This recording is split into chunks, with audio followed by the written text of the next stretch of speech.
কাগজের শক্তির খেলা দেখানোর জন্য আমার লাগছে কাগজ, কাঠের বোর্ড, টেপ, কাঁচি এবং ওজন মাপার জন্য বাটখারা।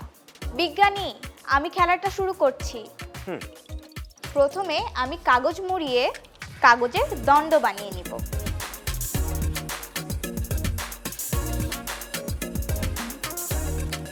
এবং এটিকে টেপ দিয়ে আটকে দিব।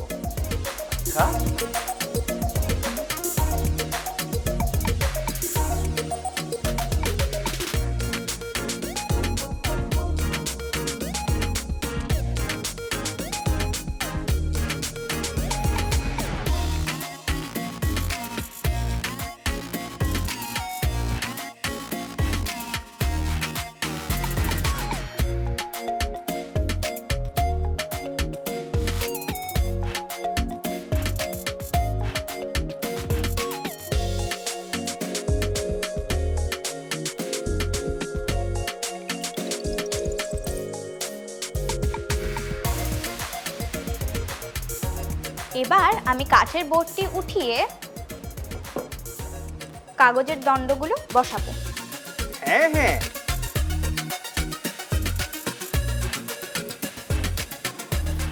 এরপর আমি এর উপরে কাঠের বোর্ডটি বসিয়ে দিই।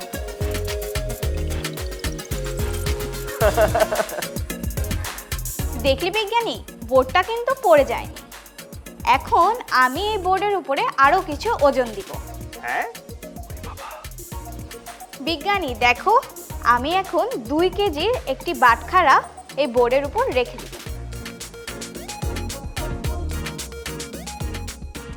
বোর্ডটি কিন্তু এখনো পড়েনি বিজ্ঞানী।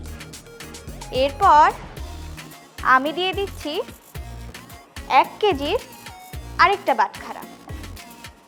হয়ে গেল 3 কেজি, কিন্তু আমার বোর্ডটি কিন্তু এখনো পড়েনি। আমি আরো দিয়ে দিচ্ছি 500 গ্রামের একটি বাটখারা। দেখো বিজ্ঞানী, বোর্ডটা কিন্তু এখনো পড়েনি।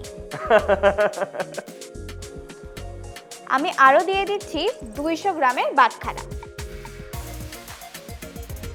এখন হলো 3 কেজি 700 গ্রাম। আমি এখন আরো 100 গ্রামের বাটখারা বসিয়ে দিচ্ছি। হয়ে গেল 3 কেজি 800 গ্রাম। এখন আরো দিয়ে দিচ্ছি 50 গ্রামের বাটখারা। হয়ে গেল 3 কেজি 850 গ্রাম। এখন দিয়ে দিচ্ছি 20 গ্রামের বাটখারা। হয়ে গেল 3 কেজি 870 গ্রাম। কিন্তু আমার বোর্ডটি এখনো পড়েনি। দেখেছো বিজ্ঞানী, কাগজের শক্তি কত? দারুণ দারুণ খেলা হয়েছে বন্ধু বিজ্ঞানী মালিহা, আমি তো মুগ্ধ হয়ে গেলাম। ইস, কাগজের এত শক্তি! সত্যি তুমি অসাধারণ একটা খেলা দেখিয়েছো। এটা কিভাবে হলো আমি বলতে চাই, বলবো? হ্যাঁ, অবশ্যই বলবে। বন্ধু মালিহা, তুমি প্রথমে কয়েকটি কাগজ মুড়িয়ে ভালোভাবে টেপ দিয়ে আটকে 4টি দণ্ড তৈরি করেছো। এরপর সেই দণ্ডের উপর তুমি একটি কাঠের বোর্ড রেখেছো। মজার ব্যাপার হচ্ছে, কাঠের বোর্ডের ওজনে কাগজের পিলারগুলো ভেঙে পড়েনি কিংবা নড়েও যায়নি। আরো আশ্চর্যজনক বিষয় হচ্ছে, তুমি যখন কাঠের বোর্ডের উপর একে একে সবগুলো বাটখারা রেখেছো, তাও কাগজের পিলারগুলো স্থির দাঁড়িয়েছিল। হ্যাঁ, এমনটা হওয়ার কারণ হচ্ছে, কাগজ পেঁচিয়ে দণ্ডের মতো করে নিলে সেটি অনেক বেশি চাপ সহ্য করতে পারে। আর দণ্ডের সংখ্যা যত বেশি হবে, চাপ ততই চারিদিকে ছড়িয়ে যাবে, যার ফলে অধিক ভর নিতে পারে। এজন্যই কাঠের বোর্ডের উপরের ভরগুলো পেয়েও কাগজের দণ্ডগুলো ভেঙে যায়নি। আমি কি ঠিক বললাম বন্ধু মালিহা? হ্যাঁ বিজ্ঞানী, তুমি একদম ঠিক বলেছো। বন্ধু বিজ্ঞানী মালিহা, তুমি কাগজের শক্তির যে খেলা দেখিয়েছো আমার কাছে দারুণ লেগেছে। তোমাকে অনেক ধন্যবাদ। তোমাদেরকেও অনেক ধন্যবাদ বিজ্ঞানী।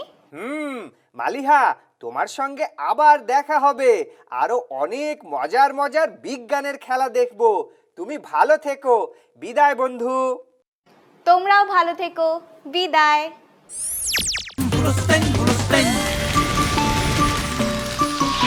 দুরন্ত। ফেসবুকে ফলো করো এবং ইউটিউবে সাবস্ক্রাইব করো দুরন্ত টিভি।